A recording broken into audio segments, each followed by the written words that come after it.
Défaite sévère d'Antifa à Portland.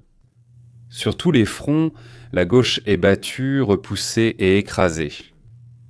Il y a 1 an, je n'aurais jamais rêvé de prononcer ces mots. Il y a 1 an, ma femme et moi nous demandions si l'Amérique tiendrait encore pour notre génération, ou s'il fallait se préparer à fuir. Une seule année s'est écoulée, mais quelle année ?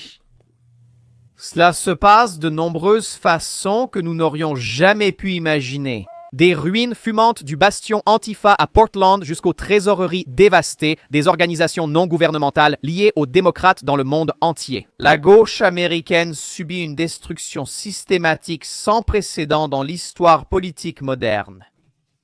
Rien de tel ne s'est produit dans un passé récent. Pour renverser le régime hitlérien, il a fallu 40 millions de morts et les efforts de la moitié de l'humanité. À Cuba, c'est la guerre et le sang, et l'Iran devient islamiste en 1979. Là-bas aussi, il y a toute une révolution, du sang, la révolution d'octobre, sans même parler de la Russie, des meurtres, des atrocités, la famine, la guerre civile. Rien de tout cela n'existe en Amérique. Et le fait que les gauchistes essaient,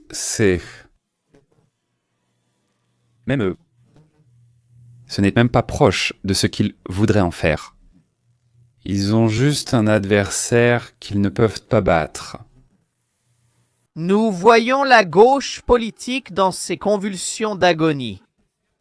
Les militants masqués qui ont terrorisé impunément les villes américaines pendant des années font maintenant face à une rétribution finale et décisive. Depuis début juin, les militants Antifa assiègent le bureau de l'Immigration and Customs Enforcement à Portland, utilisant des panneaux comme béliers, lançant des explosifs, brûlant des drapeaux américains et sortant même une guillotine.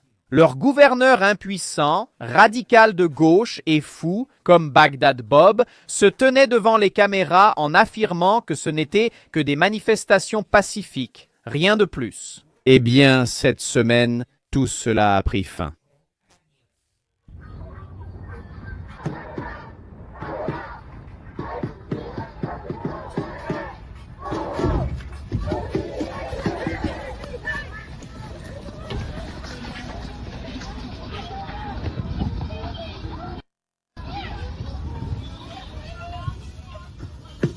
Vous comprenez que ceci, les arrestations et l'agressivité, les actions des forces de l'ordre n'ont jamais eu lieu dans les États et les villes démocratiques. Les gauchistes, qui sont équipés tout aussi bien que les militaires, rallient. Ils lançaient dans ceci des pierres, lançaient des cocktails Molotov, brûlaient dans des pneus, parfois des voitures, puis de se disperser. Après avoir reçu leurs récompenses et leurs primes, je pense qu'on les ramenait chez eux, en leur donnant à chacun un dîner avec une bouteille de bière ou de Coca-Cola. Et puis, tout à coup, il s'est passé ça. Sous-titres.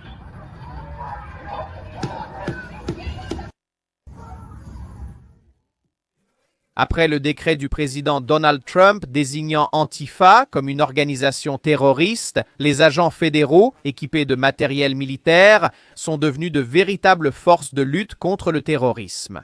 La réaction a été rapide et dévastatrice. Parmi les nombreuses arrestations, de multiples accusations fédérales ont été portées contre ces assaillants. Des informations viendraient maintenant du ministère de la Sécurité intérieure. Qu'en dis-tu, Piotr ? Première accusation de terrorisme intérieur portée, mais pas encore confirmée. Qu'en est-il ? A encore changé avant que l'Antifa ne soit déclarée organisation terroriste. Même lorsqu'ils étaient arrêtés, ils étaient immédiatement relâchés. Des avocats timbreux très bien payés les attendaient déjà dans les commissariats de police, et les bandits et témoins libérés même sans caution. Sur la simple parole d'honneur qu'ils viendraient au tribunal dans 4 mois, 7 jours, 13 heures, ou dans 3 ans, 5 mois, 4 heures, et ainsi de suite. Eh bien, si quelqu'un venait, ce n'était pas eux, mais les avocats. La guerre les couvrait, ils réglaient comme toutes les affaires avec des juges sympathisants aux idées de gauche. La guerre. Mais Antifa maintenant, des terroristes, ce qui ne signifie pas une simple tape sur le poignet, mais jusqu'à 30 ans de prison. La différence, oui. Donc, te caresser les fesses ou te donner 30 ans de prison, voilà. Ce n'est pas ce à quoi les braves Antifa ont souscrit. Ils ont souscrit à quelque chose de complètement différent. Ils n'ont pas encore compris, en réalité, à quel point tout a changé. Cet ordre a déclenché une cascade de pouvoirs fédéraux qui détruisent systématiquement la capacité opérationnelle déjà radicalement réduite. L'ordre vise spécifiquement toute personne prétendant agir au nom d'Antifa et ordonne aux agences fédérales d'enquêter sur les violations et d'éliminer toutes les opérations illégales, y compris leurs sources de financement, leurs banques. Même leurs propriétaires peuvent être tenus responsables s'il est établi qu'ils leur apportent une aide significative. L'effet de cet ordre a été immédiat et brutal. Des agents du ministère de la Sécurité intérieure ont arrêté des dizaines d'extrémistes liés à Antifa rien que ces dernières 48 heures qui attaquaient les forces de l'ordre et provoquaient des émeutes violentes. Le directeur du FBI, Kash Patel, a plusieurs fois averti que s'attaquer aux forces de l'ordre mènera à de longues peines de prison. Une période très longue, cela peut être 10-20, et dans certains cas même 30 ans. Et ces mercenaires qui savent que bon, tu passes 1 mois ou 2 en prison, au pire des cas, ce n'est pas la première fois. Tout à coup, ils ont entendu des procureurs que leur vie, peut-être, allait se terminer là. La jeunesse, au moins, c'est certain. Les prochaines décennies de leur vie seront perdues. C'est évidemment un choc, mesdames et messieurs. La répression d'Antifa n'est qu'une partie de l'offensive à 3 volets que l'administration Trump lance contre la gauche américaine. Dans l'ensemble, nous assistons à la destruction méthodique de toute l'infrastructure idéologique dont la création a pris des décennies.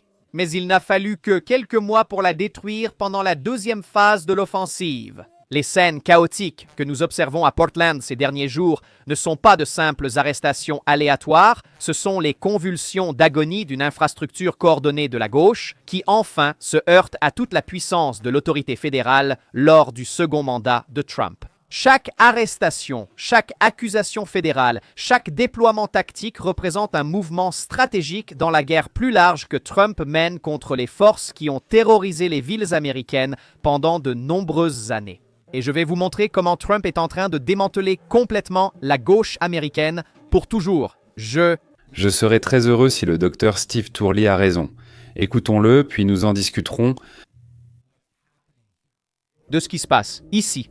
Le fait est que la destruction des gauchistes américains par Trump se déroule sur 3 fronts interconnectés, chacun visant à éliminer un pilier différent du pouvoir de la gauche. Le premier front a commencé presque immédiatement, dès le premier jour de sa présidence, lorsque Trump a ciblé la base financière du Parti démocrate via le DOJ et a cherché à éliminer complètement le United States Agency for International Development, des réductions massives des programmes d'aide étrangère qui servaient de couverture aux intérêts des groupes démocrates. C'est vrai, vous vous en souvenez. Voilà la véritable raison pour laquelle les médias traditionnels, voilà pourquoi ils se démènent avec ces déclarations absurdes. Des millions de personnes mourront dans le monde à cause de la réduction de l'United States Agency for International Development. Oui, bien sûr, ils se cachent derrière le paravent de la souffrance humaine, comme derrière un bouclier humain pour protéger leurs fonds qui leur assuraient un flux illimité de dollars publics alimentant leur pouvoir politique. Par exemple, rien que le programme d'aide d'une valeur de 3,2 milliards de dollars finançait à lui seul les priorités de la gauche radicale, incluant des initiatives sur le climat, la diversité, l'équité, l'inclusion, des activités lesbiennes, gays, bisexuelles, transgenres et queer, et d'autres projets contraires aux intérêts américains et sans lien avec l'objectif initial du programme.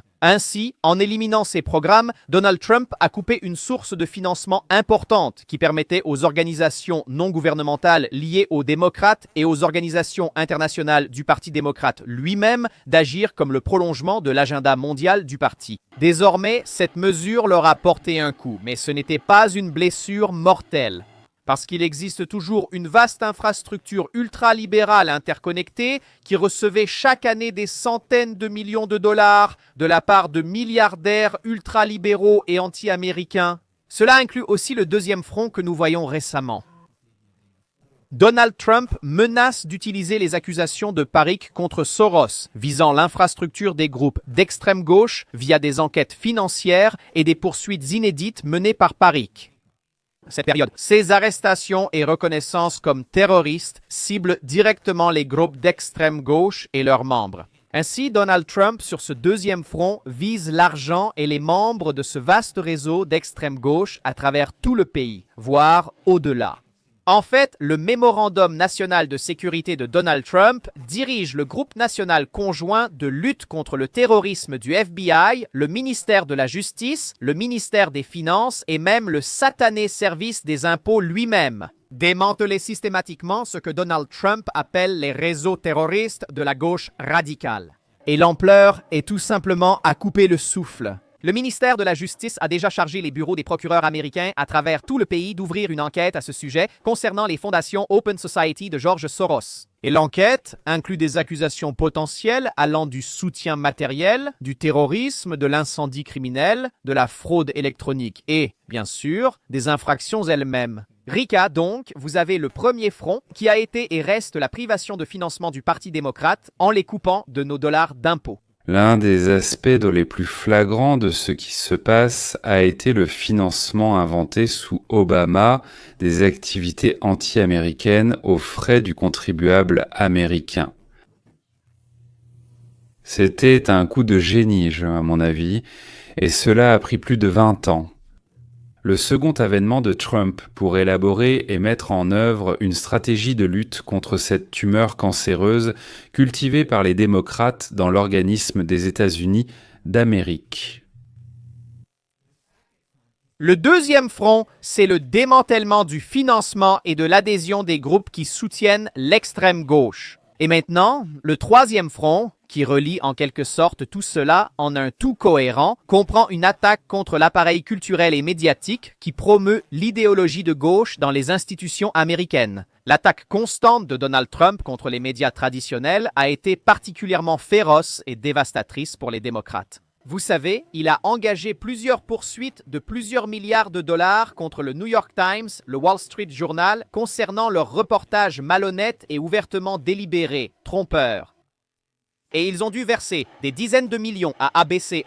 YouTube vient tout juste de verser 25 millions pour la suppression injuste de Trump de la plateforme. Donc Trump écrase les médias. Il bénéficie désormais de la croissance de la société en réseau, un nouvel ordre social où nous sommes tous connectés dans le cyberespace via Internet. Et donc, l'information sur laquelle les médias traditionnels avaient autrefois le monopole est maintenant complètement dispersée. Elle a été radicalement démocratisée. Donc maintenant, nous avons tous le même accès à l'information que tout le monde dans les médias traditionnels. Maintenant, nous pouvons vérifier leurs faits.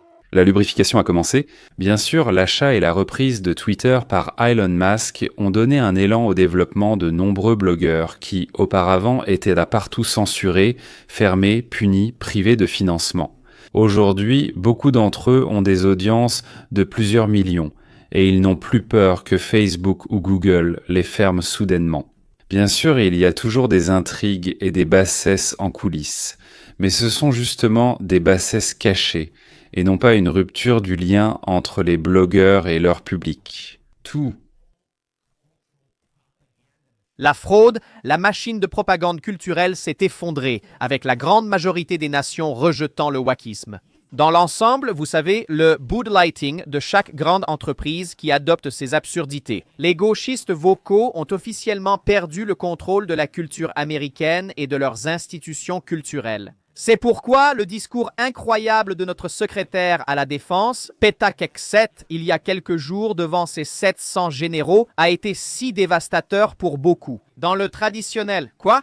Il réalise maintenant avec horreur que l'administration Trump détruit complètement leur contrôle sur chaque institution culturelle du pays. Sans cette influence, sans la peur des représailles des médias traditionnels qui exerçaient autrefois une influence excessive sur l'opinion publique. Sans cela, et sans le financement de l'United States Agency for International Development, et sans les milliardaires et les réseaux d'ultra-gauche, tout le camp de la gauche américaine s'effondre. C'est du pain béni, comme on dit. Mais je pense que la gauche a encore des ressources. Ils ont encore la force de résister. Et la bataille est loin. Très loin d'être terminé. Oh mon Dieu. Je pourrais regarder ça toute la journée. Voici la réaction des habitants du quartier au fait que, enfin, Antifa est arrêté et retiré des rutras de Rigona. La tactique de Trump fonctionne-t-elle? Voyons voir. Je veux aussi vous montrer le résultat car c'était une scène. La nuit dernière à Portland, vous pouvez voir la foule. Et voici la foule il y a seulement 3 jours. Donc, vous remarquerez clairement une diminution évidente de la taille et du nombre de personnes qui viennent. Ce n'est pas qu'il n'y ait plus du tout de fous d'Antifa, mais le point principal ici, je pense, est plus large. L'image, c'est que vous parlez d'un groupe de personnes à qui, pendant plusieurs années, pas des mois mais des années, on a permis d'émeuter et de terroriser leur ville en toute impunité. Parce que, comme déjà évoqué sur cette chaîne, la police de Portland applique activement une politique de non-intervention. C'est une réalité. Ils ne répondront pas aux appels au 911 qu'il s'agisse de bruit, d'agression ou de violence dans ce centre. Immigration and Customs Enforcement, leur politique de ville sanctuaire protège en réalité les fauteurs de troubles. Nous savons que les politiciens locaux et le gouverneur coordonnent leurs efforts pour protéger Antifa. Il y a une raison pour laquelle on leur permet d'agir ainsi en toute impunité, parce qu'en fait, d'une certaine manière, ils dirigent le Parti démocrate. C'est vrai, les politiciens démocrates font des déclarations vagues comme « Nous condamnons la violence », sans jamais condamner ces personnes. Pourquoi? Que ce soit pour intimider les conservateurs ou provoquer des troubles civils. Au final, les démocrates savent que ces outils leur sont utiles une fois détruits. Je me souviens que lors du premier mandat de Trump, il les utilisait pour donner l'impression qu'avec Trump, il y avait des incendies, des émeutes, des meurtres de policiers dans le pays. Mais Trump 47, oui, le deuxième mandat. Il est devenu d'abord avec une stratégie, ensuite avec une équipe capable de mettre en œuvre cette stratégie. Mais désespérément. Je pense qu'on a eu de la chance qu'après Trump, il y ait eu une pause avec le 45e, qu'il y ait eu Biden, et que Trump ait eu le temps de se préparer. Ce qui frappe, c'est de ne temps que comment les démocrates en politique et dans la presse se sont retrouvés pas prêts pour le nouveau Trump, incapables. Ça fait déjà 8 mois et ils n'ont même pas été capables de comprendre d'où vient le vent, comme on dit. Ils n'arrivent pas à s'adapter. Ils sont obligés de dire que dans les rues de Portland, par exemple, oui, et dans d'autres villes avec des maires démocrates, il n'y a pas vraiment de criminalité. Qu'en fait, tout y est calme. Les gens regardent ça, et puis ils entendent, ils regardent ça là-bas. Bon, certains à la télévision, d'autres par la fenêtre, oui, et puis ils se retournent vers la même télévision. Et c'est comme si le voyeur, les démocrates, leur racontaient que tout ce qu'ils viennent de voir, non, ce n'est rien, et c'est tout. Il y a 15 ans, j'ai écrit une nouvelle intitulée « À la recherche de Hugues ». Eh bien, disons que je l'ai écrite en anglais, puis elle a été traduite en russe. Et un chapitre là-bas est justement consacré à ce phénomène. C'est-à-dire ce qui se développe, l'action, quelqu'un court, il y a des poursuites, et ainsi de suite. La nouvelle, après tout, c'est juste sur l'amour, sur une bagarre, etc. Mais là, je vais expliquer maintenant. Donc, dans ma nouvelle, les gens sont persuadés de ne pas regarder le coucher de soleil sur l'océan, mais de regarder les images du coucher de soleil sur l'océan à la télévision. Et dans ma nouvelle, tout le monde, presque tout le monde, regarde la télévision. Dieu merci, l'Amérique est divisée. Une partie croit à la télévision, l'autre croit encore ses propres yeux. Mais d'abord, voici des images du lieu des affrontements à Portland. Oui, c'est l'Oregon, aux États-Unis. Ce n'est pas le Venezuela, ce n'est pas le Mexique, ce n'est pas la Chine, ce n'est pas le Brésil. Même si, pour les rues américaines, cela paraît assez étrange. Vous avez pu voir ces manifestants lorsqu'ils sont arrivés. D'ailleurs, c'est très révélateur. Ils brandissaient des drapeaux mexicains, un drapeau américain à l'envers, un drapeau palestinien. C'est le Liban, non? La Jordanie, l'un de ces pays, arbore le drapeau égyptien et celui des Amérindiens. On remarque chaque drapeau étranger, sauf celui des États-Unis, ce qui est finalement approprié. Parce que ces gens devraient être considérés comme des extrémistes étrangers, même s'ils sont locaux. L'idéologie est essentiellement anti-américaine et communiste. Et maintenant, en regardant les extrémistes, c'est ce que nous disent les démocrates qui nous mènent dans l'obscurité. Par exemple, la gouverneure de l'Oregon, Tina Kotek, je pense Kotek. Tout d'abord, je veux que les gens sachent que Portland, dans l'Oregon, est une ville belle, vivante et prospère.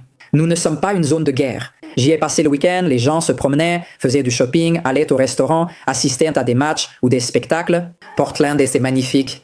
Nous ne sommes pas assiégés, il n'y a pas d'insurrection. Quand le président décide de ne pas déployer de troupes militaires dans mon État, Oui, vous n'êtes pas assiégé et il n'y a pas d'insurrection ici. Évidemment, une coordination ouverte existe avec la police de Portland et le gouvernement local. Et Antifa, pour ne pas réagir aux troubles, Antifa... C'est terrifiant et fascinant, comme dans l'autre côté du miroir. Nous n'avons pas d'émeute. Et ça, alors... Quoi? Et ça, là, où c'est? Ça ne vous rappelle pas Jvanetsky? Avec la serviette, oui. Quoi? Où? Sur quelle épaule?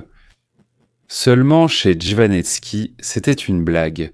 Bon, bien sûr, ça reflétait la vie, mais une blague. Une blague. Ici, des gouverneurs, des sénateurs, d'anciens présidents et des journalistes corrompus essaient de nous convaincre qu'incendier un bâtiment, c'est une manifestation pacifique. Et ils s'étonnent et s'indignent d'ailleurs quand nous ne les croyons pas. Cela dure déjà depuis plusieurs mois. Tina, protégée armée en permanence, affirme qu'emmener sa femme à un rendez-vous ne pose aucun problème. Portland n'est ni détruite par la guerre, ni menacée. Il n'y a ni soulèvement, ni besoin de troupes militaires. J'ai décidé de sortir moi-même dans les rues, ici même, au centre de Portland. Je me trouve à seulement quelques pâtés de maisons du quai, avec vue sur la belle rivière Willamette et l'hôtel de ville de Portland, le tribunal fédéral, et des dizaines de magasins et de restaurants ici, au centre-ville. Je peux vous montrer une belle plage en Haïti et dire, vous voyez, ici c'est totalement sûr. En 4 ans, les meurtres ont doublé. L'augmentation du nombre d'agressions aggravées, les incendies criminels ont également augmenté. Tina ne contrôle pas Portland. Regardez cette scène, ça ressemble à un endroit sûr pour manger un morceau. Ou alors tu as juste perdu l'appétit? Un autre démocrate dit, peut-être pas de dîner. Pourquoi ne pas te balader avec ta copine dans nos parcs? C'est le plus beau parc de Portland. Oublie la sécurité. Trump devrait envoyer des jardiniers. Ce n'est pas le meilleur endroit pour un pique-nique. On peut se piquer avec une seringue. Genre... Waouh! Tout le monde me tombe dessus à cause de ce poids fou! Arrête d'être un loser juste parce que tu es grec. Il te faudrait littéralement rassembler un dieu pour me censurer, c'est... C'était comme quand CNN couvrait la vague de criminalité. Tu te rappelles? Nous avons très bien dîné à New York ce soir. Des gens venaient nous remercier et disaient qu'ils nous regardaient chaque soir, n'y croyant pas. Ils nous ont vraiment regardés 2 fois quand ils nous ont vus en dehors de l'écran de télévision. Mais New York n'était pas, vous savez, un endroit infernal, n'est-ce pas? Ce gaz a couru avec une machette. Qui essayait d'obtenir? Non, bien sûr que non. Pas de dîner, ni de pique-nique. On devra peut-être manger à la maison. Mais le livreur de Taco Bell sera en retard parce qu'il s'est arrêté pour faire un geste obscène à Immigration and Customs Enforcement. Au fait, n'oubliez pas de vous abonner et de cliquer sur la cloche Znamenity. Et comme ça, on pourra se voir tous les jours. D'ailleurs, le dimanche à 10h du matin, heure de Los Angeles. À New York, il sera 13h, et à Jérusalem et à Kiev, il sera 20h des euros.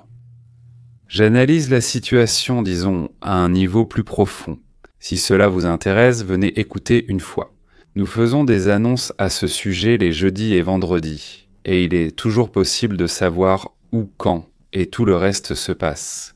Eh bien, pour les sponsors, nos sponsors, le jeudi aussi à 10h du matin, sur la côte ouest des États-Unis, j'organise des réunions avec les sponsors dès jeudi. Lors de ces réunions, nous discuterons des sujets qui, pour ainsi dire, intéressent le public, c'est-à-dire vous, des méthodes de présentation du contenu et des critiques, s'il y en a. En fait, je l'accueille volontiers. Parce qu'une partie des critiques tout te fait penser ce que non, mais c'est on ne sait pas, bon, d'accord, peut-être, mais une autre partie te pousse à discuter et c'est intéressant de voir comment cela se passe. Et tu essaies de corriger. Devenir sponsor est très simple pour participer. Il y a un lien dans la description. Et c'est 4$ par mois, messieurs, ou plus. D'ailleurs, environ la moitié donne même plus. Voilà. Pourquoi avons-nous besoin de ça ? Je ne vais pas m'enfuir au Mexique, pas avec cet argent. Nous dépensons bien plus pour divers aspects techniques que ce que nous recevons ou que ce qui est nécessaire à la chaîne. D'accord, merci à tous ceux qui ont écouté et à bientôt à l'antenne.